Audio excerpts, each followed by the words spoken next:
네, 오늘은 저희가 헬로우 감사 이제 자족 연습이라는 제목으로 하나님의 말씀을 증거하도록 하겠습니다. 이렇게 비가 오니까요, 제가 아주 생각나는 이야기가 있습니다. 또 오늘 설교의 말씀과도 정말 잘 이어지는 이야기라서 제가 한번 들려드리도록 하겠습니다. 제가 또 제 얘기를 해서 좀 죄송하지만 제가 이제 아내와 만남을 갖게 된 지 오늘 딱 520일째가 되는 날이더라고요. 근데 이게 좀 제가 이 얘기를 하는 이유가 있습니다. 기념일 아시죠? 다 아시겠죠? 뭐 모르실 리가 없겠죠, 그죠? 생일을 각자 생일을 챙겨주는 기념일도 있지만 특별히 이렇게 100일, 200일, 300일 뭐 이런 거 챙겨주는 거 있잖아요. 뭐 1000일 지나면 잘 안 챙기겠지만, 그죠?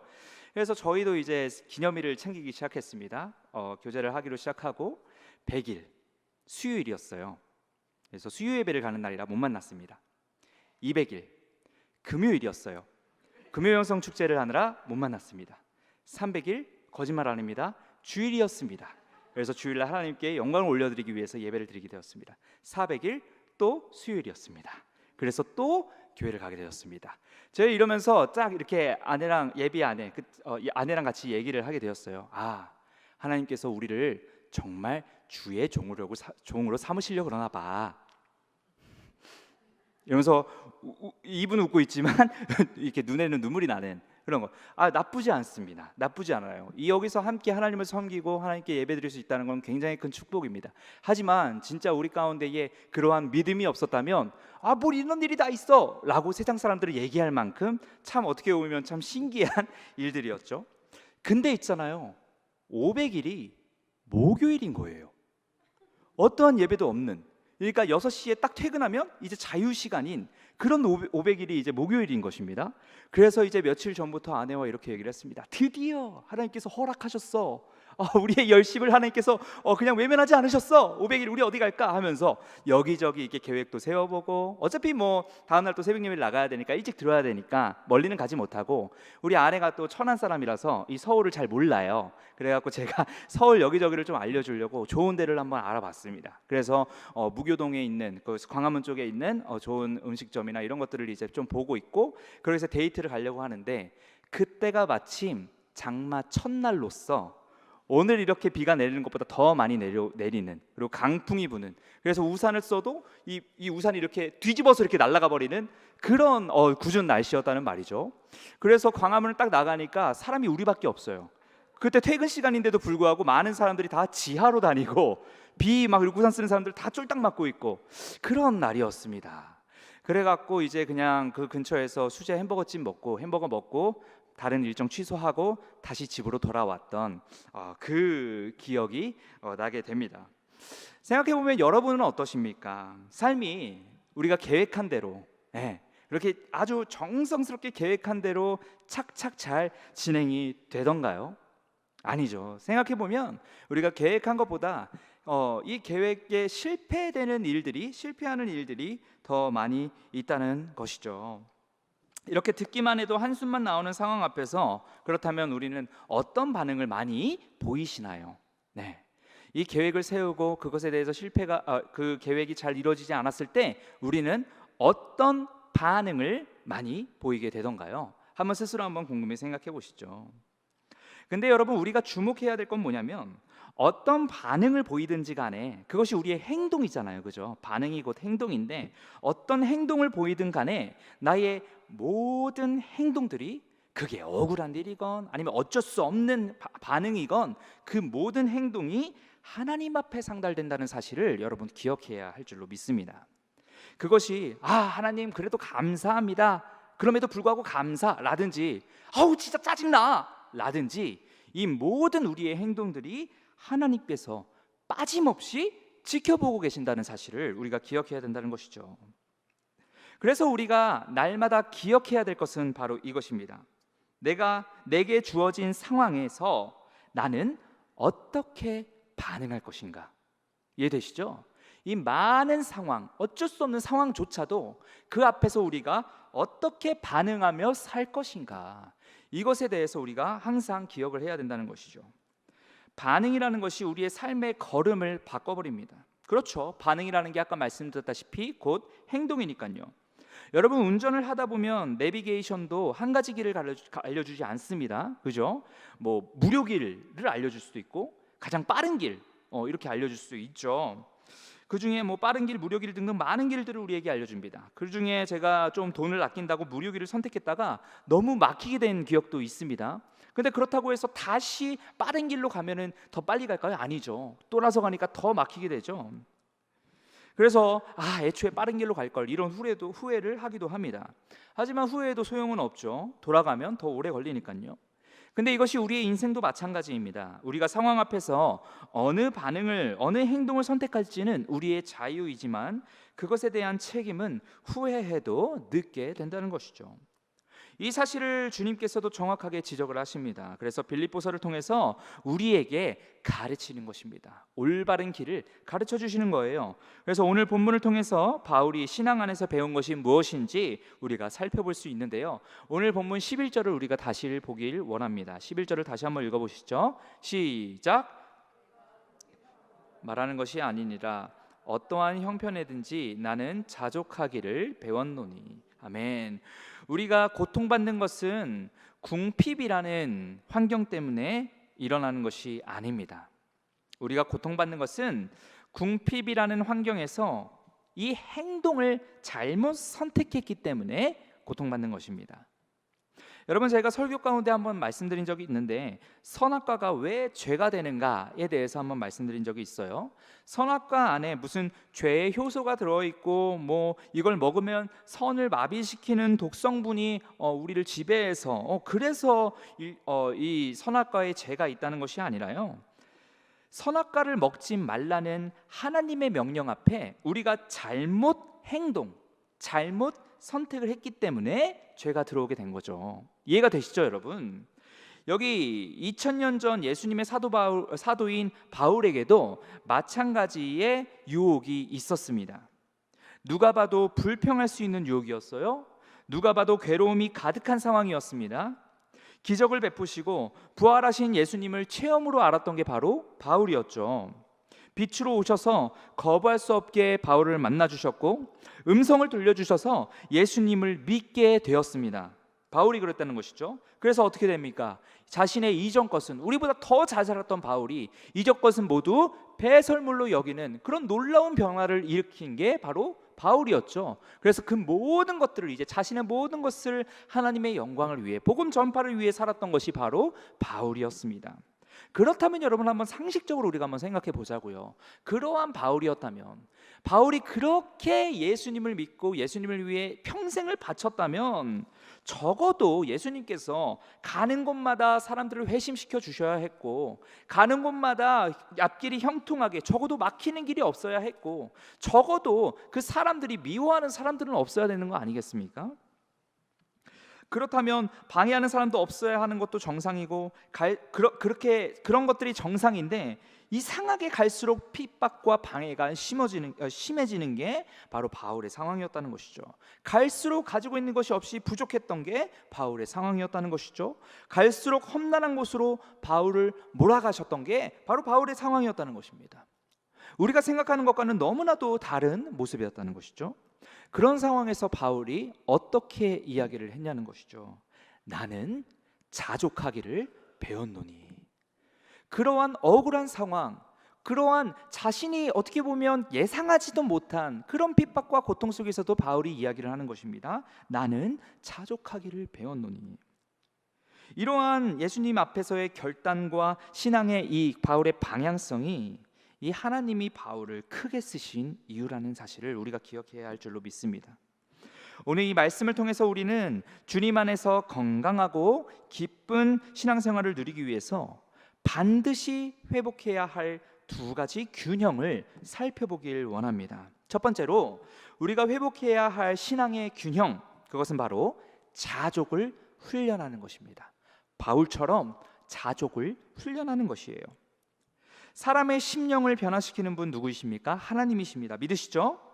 동시에 우리는 요한계시록에 권면하는 것과 같이 차갑지도 않고 미지근하지도 않게 뜨겁게 하나님 앞에서 우리의 몸을 쳐서 복종해야 합니다. 자족을 훈련해야 한다는 것이죠. 모든 습관에는 여러분 연습, 즉 훈련이 있어야 한다는 것은 여러분들 잘 알고 계실 것입니다. 저는 습관을 기르기 위해서 가장 고생했던 훈련이 하나 있었는데 그건 뭐냐면 바로 러닝이었습니다. 달리기였습니다.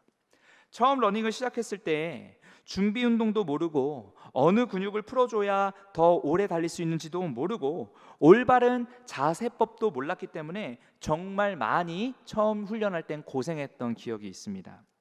일단 밖으로 옷을 갈아입고 나가는 것부터가 고생의 시작이었어요. 뭐 동감하실 분들 동감하실 것입니다. 막상 나가서 러닝을 하면 숨이 이게 목 위까지 차올라서 그래서 오늘 뛰었으면 다 뛰었다, 오늘 이 정도면 다 뛰었다라고 시계를 보면 2분밖에 안 지나 있는 그런 나의 모습을 보면서 내가 남자가 맞는가, 내가 정말 사나이가 군대 갔다 온 사나이가 맞는가라고 자책을 했던 그런 시절도 기억이 납니다. 제 체력이 고작 2분짜리였죠. 그런데 여러분 여기서 멈추면은 또 제가 아니죠. 그래서 그때는 그 첫날에는 제가 2분 뛰고 나머지는 토할 것 같아서 그냥 걸었어요. 그리고 다음 날 또 다시 나갔습니다. 또 다시 나갔어요. 2분이 이제 2분 20초가 됐습니다. 그래도 또 다음 날 또 나갔습니다. 2분이 20분이 됩니다. 2분이 40분이 됩니다. 200m가 2km가 됩니다. 2km가 20km가 됩니다. 20km까지는 아직 성공한 적은 없지만요. 이렇게 제가 점점 더 성장을 하게 되었다는 것이죠. 훈련을 처음 봤는데 처음부터 이렇게 신나게 잘하는 사람이 어디 있겠습니까? 그죠? 이 훈련이라는 것은 계속해서 나의 몸을 쳐서 복종해야 되고 계속해서 내가 꾸준히 피땀 흘리면서 노력을 해야 된다는 것이죠. 근데 이것처럼요. 우리의 마음도 이렇게 훈련을 해야 된다는 것입니다.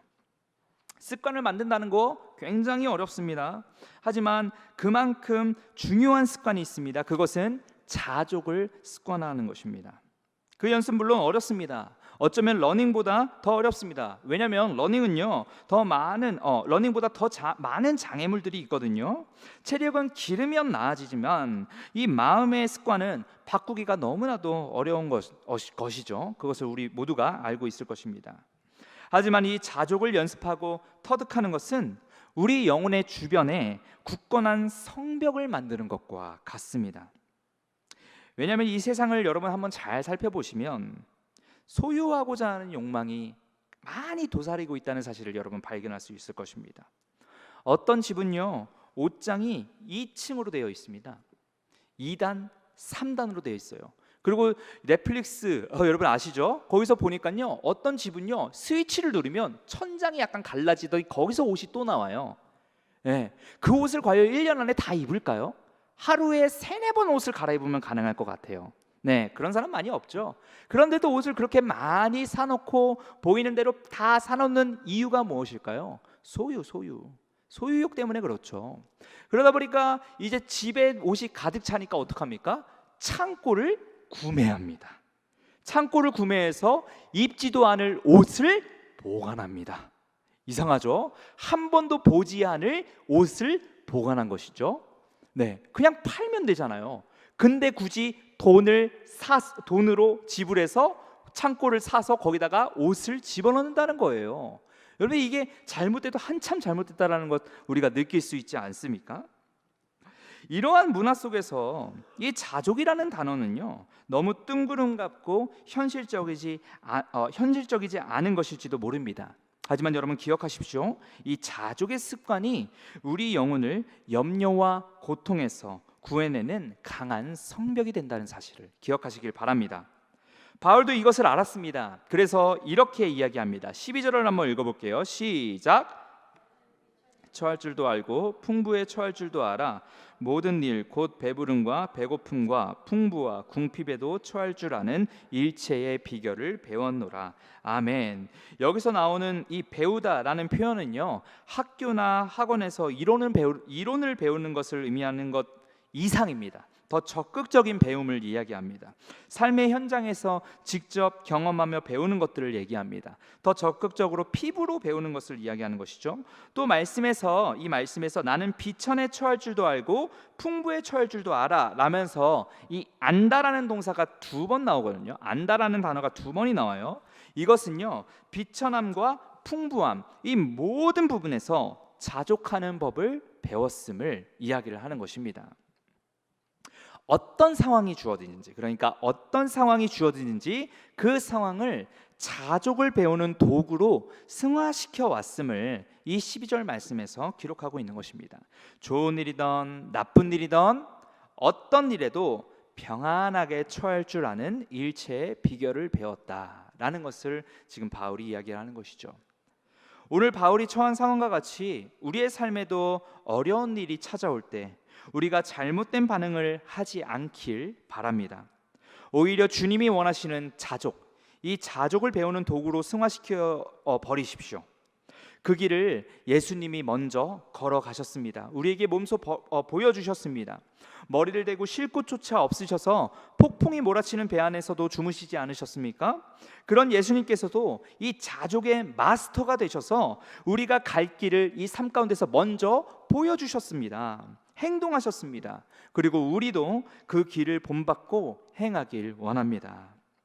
바울은 또 6절에서 이와 같이 이야기합니다. 오늘 본문 앞에 6절이 있거든요. 한번 읽어보겠습니다. 시작. 아무것도 염려하지 말고 다만 모든 일에 기도와 간구로 너희 구할 것을 감사함으로 하나님께 아뢰라. 아멘. 염려가 찾아올 때요, 여러분. 염려가 찾아올 때 그 염려에 마음을 뺏기지 말고 오히려 이것을 기도의 재료로, 감사의 재료로 바꾸어 버리라는 것입니다.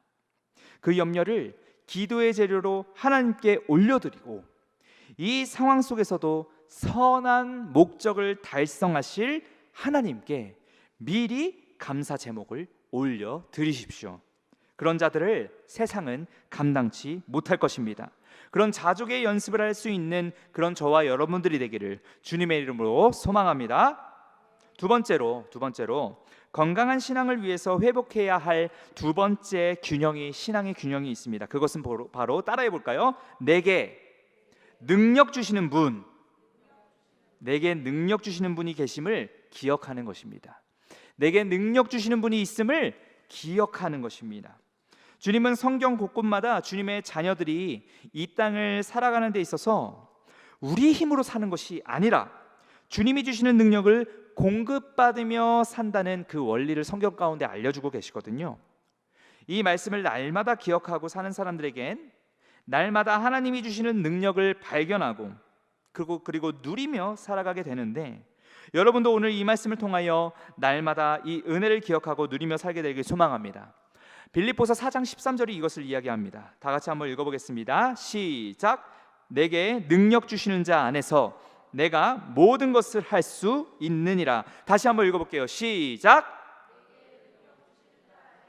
내가 모든 것을 할 수 있느니라. 할렐루야. 내게 능력 주시는 분이 내 안에 계신다. 이게 처음입니다. 그리고 나는 그분과 연합하며 살아간다. 내가 그분을 의지하기만 하면 그분은 내게 힘을 주신다. 이것이 바로 이 말씀의 내용입니다. 네, 그리고 이것이 바로 하나님의 자녀만이 누릴 수 있는 특권입니다. 예수님을 의지하지 않는 자들은 절대로 경험할 수 없고 맛볼 수도 없는 그 특권과 은혜가 하나님의 자녀인 저와 여러분들에게 날마다 공급된다는 것입니다. 그래서 겉으로 봤을 때는 우리가 세상에 성공을 쫓는 사람들보다 더 낮아 보이고 초라해 보이고 아무것도 안 하는 것처럼 보이고 불행해 보여도 실제로는 구원의 길로 인도되기까지 절대로 놓지 않으시는 하나님의 강하신 능력이 늘 우리 가운데에 공급되어진다는 그 사실을 우리가 기억해야 할 줄로 믿습니다. 하나님은 그렇게 늘 우리와 함께 하시고 우리에게 능력을 베풀어 주십니다. 하나님이 이 사실을 얼마나 강조를 하시는지, 우리가 또 잃어버릴까 봐 얼마나 강조를 하시는지 또 한 가지 말씀이 우리의 마음을 담대하게 만들어주는데요. 에베소서로 가겠습니다. 에베소서 6장 10절입니다. 같이 한번 읽어볼게요. 시작. 끝으로 너희가 주 안에서와 그의 힘의 능력으로 강건하여 지고. 아멘. 이 구절에서요, 강건하여 지고라는 단어가 먼저 가장 좀 눈에 띌 수가 있어요, 그죠? 근데 이것보다 더 중요한 것은요, 강건해진다라는 뒤에 있는 결과보다 그것이 가능하도록 하는 그 앞에 있는 주 안에서와 그분이 주시는 힘, 이 두 가지입니다. 이 두 가지가 이 말씀에서 더 중요한 것입니다. 강건이라는 단어가 능력이라는 뜻과 같거든요. 그래서 오늘 본문 말씀의 13절, 내게 능력 주시는 자 안에서의 그 능력이 이 강건이랑 같은 단어예요. 같은 말이에요. 그래서 신앙생활을 잘 한다는 사람은요, 이 강건, 능력이란 말 전에 있는 주 안에서의 더 집중을 하는 사람입니다. 언제나 어디서나 나의 강건과 능력이 주님으로부터 나온다는 사실을 기억하는 사람이 바로 이 신앙생활을 올바르게 하고 있는 사람의 모습인 거죠. 손을 들고 하나님을 날마다 찬양합니다.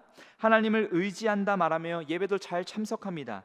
하지만 결정적인 우리 삶의 문제 앞에서 세상 사람들과는 크게 다를 바가 없는, 그래서 내가 좀 이것을 해결해 보겠다고 하다가 실패감으로 외로이 눈물 짓는 모습, 그 모습이 우리의 모습이 아닌지 우리가 한번 곰곰이 생각해 봐야 합니다. 여러분, 우리의 능력은 애초에 하나님으로부터 온 것입니다. 차별 없이 주시는 하나님의 은혜로 우리는 살아가고 있다는 것이죠. 만나와 메추라기를 한번 보십시오. 만나와 메추라기를 하루에 하나 먹을 수 있습니다. 그죠? 혹시나 그걸 더 많이 얻으려고 꼼쳐 놓으면, 제가 이 꼼쳐라는 단어 찾아보니까요, 전라도 방언이래요. 그래서 꼼쳐 놓으면 하나님이 그냥 썩게 두셨어요. 그죠? 절대로 그 이상으로 하나님의 명령을 어기면서 먹을 수 있게 하지 않으셨다는 것이죠. 그러면 하루치 먹는 것만 있으니 날마다 하루 더 배부르게 먹지 못하니 그들은 불행하고 능력 없는 사람들이었을까요?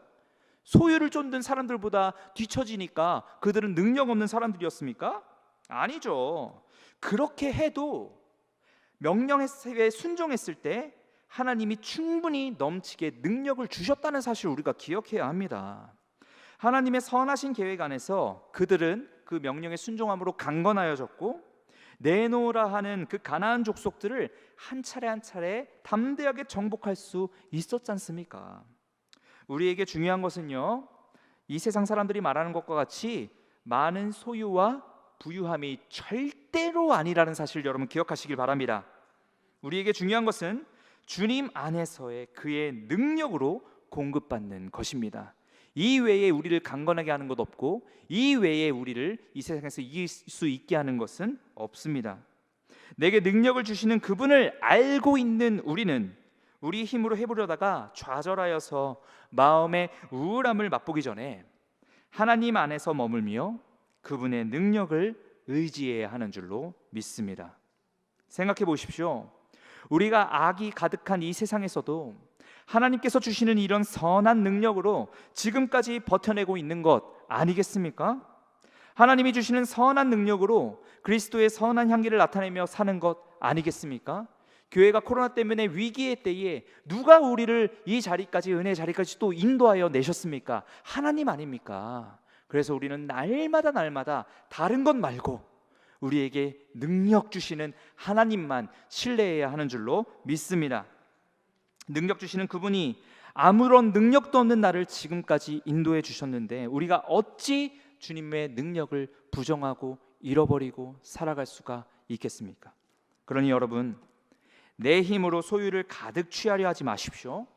오히려 내게 있는 아주 조금만 소유조차도, 그 능력조차도 다 하나님으로부터 오는 것이라는 사실을 기억하면서 하나님 안에 머물며 그분의 능력을 의지하며 사시길 바랍니다. 그 능력이 바로 1000명을 이길 수 있는 능력입니다. 믿으십니까? 그런 올바른 신앙생활을 할 수 있는 저와 여러분들이 되기를 주님의 이름으로 소망합니다. 이런 올바른 신앙, 지금까지 제가 말씀드린 이런 올바른 신앙을 소유한 자들에게 나타나는 열매가 있어요. 바로 흔들림 없는 감사입니다. 마지막으로 삶을 수용할 때 주어지는 감사에 대해서 살펴보고 말씀을 마무리하도록 하겠습니다.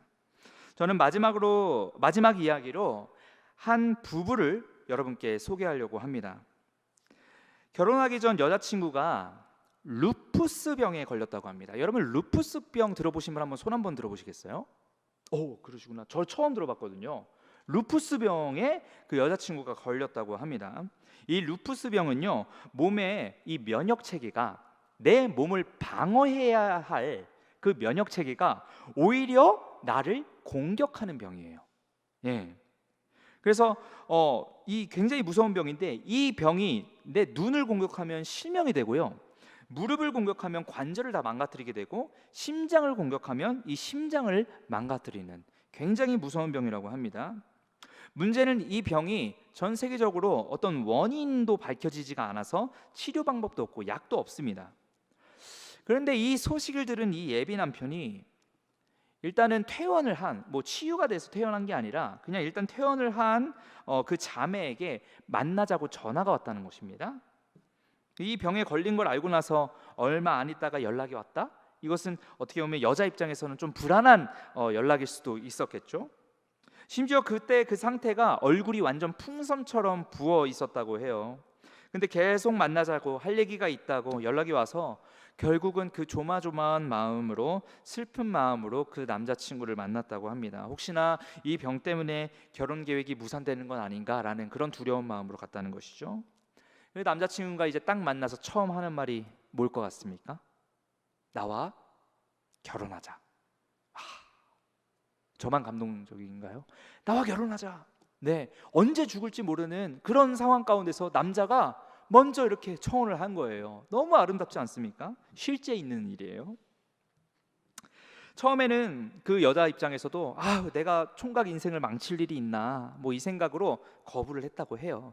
근데 남자가 계속해서 난 끝까지 너와 함께 할 거야, 그런 마음으로 계속해서 결혼하자고 얘기해서 결국은 결혼에 성공했다고 합니다. 정말 아름다운 수뇌부입니다. 이렇게 결혼한 지 5개월 후에 다시 아내는 중환자실에 입원을 했습니다. 하지만 결혼하고 5년이 지난 지금까지 그들은 여전히 서로 사랑하고 섬기고 있다고 합니다. 그런 상황 가운데서 남편이 이런 편지를 남겼는데 한번 들어보시죠. 나 자신이 먼저가 아니라 아내를 먼저 배려할 수 있는 마음을 주심에 감사합니다. 병이 더 악화되기 전에 입원으로 예방하여 주심에 감사합니다. 또한 회복이 되어서 퇴원할 수 있게 해주셔서 감사합니다. 완치가 아니라 그냥 일시적인 회복이었어요. 또 병원 인비 때문에 넉넉하지는 않지만 주일 헌금과 11조를 드릴 수 있는 기쁨을 내게도 허락하여 주심에 감사합니다. 내가 현재 상황을 어떻게 보느냐의 시각에 따라 감사한 일들이 매 순간 넘쳐나는 걸 느끼고 있자면 하나님이 주신 감사가 이렇게 많음을 놀라게 됩니다. 라고 이 남편이 이렇게 편지를 했다고 합니다. 사랑하는 성도 여러분, 이 부부를 보면 어떤 생각이 떠오르십니까? 우리는 감사에 대해서 이렇게 생각해 본 적이 있습니까? 이 땅의 모든 사람들은 다 감사할 수 있어도 나는 감사할 수 없는 형편에 빠져 있다는 그 생각에 사로잡혀서 날마다 하나님께 올려드릴 감사를 내 스스로 없애고 있진 않습니까? 만약 그런 생각을 가지고 계시다면 이 남편의 감사에 이은 아내의 감사 편지를 한 번 더 들어주시기를 부탁드립니다. 지금도 저는 루푸스 외에 자가 면역성 간경화로 복수가 차고 언제 간이식을 해야 할지 모르는 상황에 처해 있고요. 갑상선 저하증으로 늘 부어 있고 살이 찌고 여자로서의 외모를 다 포기한 지 오래입니다. 뇌하 수체에 종양이 있고요. 폐동맥 고혈압으로 값비싼 약을 계속 지불하면서 복용해야 하고 그 밖에 자잘한 여러 가지 질병과도 앞으로 싸워 나가야 하지만 저는 계속 감사할 수밖에 없는 것 같습니다. 지금까지 하나님만 믿고 따라왔고 죽이시는 것도 살리시는 것도 하나님이심을 잘 알기에 그냥 감사할 수밖에 없는 것 같습니다. 기쁠 때나 고난 속에서나 하나님만 바라보고 감사하며 나아가는 저희 부부 되길 소망합니다. 여러분, 이 부부의 편지에는 온통 감사로 도배가 되어 있었습니다. 여기서 남편이 인테리어 일을 한다고 해요. 근데 주변의 평이 굉장히 좋다고 합니다. 너무나 항상 맡은 일을 충성하게 정성스럽게 이렇게 일을 해줘갖고 일을 부탁한 집마다 만족하고 있다는 사실이죠. 어떻게 이 부부 가운데에, 이런 고통스러운 부부 가운데에 이런 아름다운 일들이 일어나고 있는 것일까요? 이 남편에게는요, 내게 능력 주시는 주님이 계시다는 것을 알고 항상 붙잡고 있다는 것입니다. 일을 할 때마다 그것이 주님이 맡겨주신 사명이라고, 사역지라고 생각을 하니 이 선한 영향을 미치는 것이고, 가족의 아픔에서도 주님이 주시는 이 선한 섭리 안에 있는 것이라 생각하니 담대하게 이 처절한 고통 가운데서도 이겨낼 수 있는 것이고, 믿음을 지켜낼 수 있는 것입니다. 자족의 훈련이 그를 담대하게 만든 것입니다. 사랑하는 여러분, 우리 삶 속에서도 여전히 우리 삶에 달라진 것이 없어서 무거운 짐을 지고 있는 것 같고, 또 아픈 시간을 보내고 있다라고 생각이 드신다면, 이제는 내게 어떤 어려움과 난간이 찾아오더라도 그것을 자족을 연습하는 도구로 삼아버리겠다라고 선포하시길 바랍니다. 이 남편 아내처럼, 이 주인공들처럼 우리 또한 어떠한 상황에서도 우리의 믿음을 흔들 수 없는 그 담대한, 그 자족의 훈련을 해 나갈 수 있는 저와 여러분들이 되기를 주님의 이름으로 소망합니다. 이 삶을 자족을 훈련하는 도구로 하나님이 주셨다고 여기며 수용하고, 내게 능력 주시는 분이 항상 나와 함께 하신다는 사실을 기억하며 담대하게 살아나갈 수 있는 그런 저와 여러분들이 되기를 주님의 이름으로 소망합니다. 그럴 때에 우리는 이 땅에서 세상이 흔들 수 없는 믿음의 군사로 살아갈 수 있을 줄로 믿습니다. 하나님의 자녀들에게 주시는 하나님의 은혜를 맛보고 누리며 나아가는 그런 저와 여러분들이 되기를 주님의 이름으로 소망합니다.